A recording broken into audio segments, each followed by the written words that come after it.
retraités de France. Près de 60 000 Algériens convoqués. La Caisse française de retraite complémentaire du secteur privé, Agirc-Arrco, a annoncé un renforcement des procédures de vérification de l'existence des bénéficiaires résidant à l'étranger, notamment parmi les retraités algériens. Ces derniers constituent une part importante des pensionnés hors de France.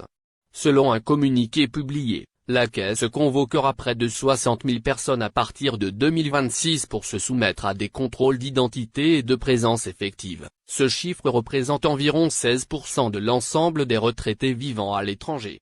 Au total, l'Agirc-Arrco prévoit près de 400 000 opérations de vérification au cours des 6 prochaines années. L'organisme a précisé que ces vérifications se feront en coordination avec les banques algériennes, les services consulaires français ainsi que les caisses de retraite concernées, où il a assuré du respect des lois relatives à la protection des données personnelles. La France a décidé de durcir le contrôle de ces retraites complémentaires versées aux pensionnés résidant à l'étranger, avec un accent particulier sur l'Algérie. L'organisme Agirc-Arrco, chargé des retraites du secteur privé, prévoit dès 2026 de convoquer 60 000 pensionnés par an pour vérifier leur identité et leur présence effective.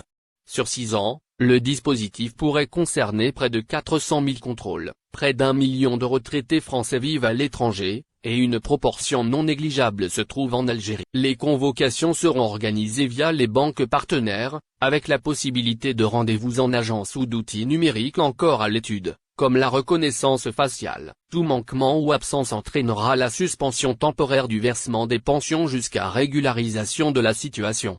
Cette mesure s'inscrit dans la lutte contre la fraude aux retraites, estimée à 50-60 millions d'euros par an. Bien que le montant ne soit pas considérable sur le plan financier, les autorités soulignent l'importance de la transparence et de la crédibilité du système. Une phase pilote avait montré qu'un quart des pensionnés convoqués avaient temporairement perdu leurs droits faute de justificatif, ce qui a motivé l'extension de l'opération à l'Algérie.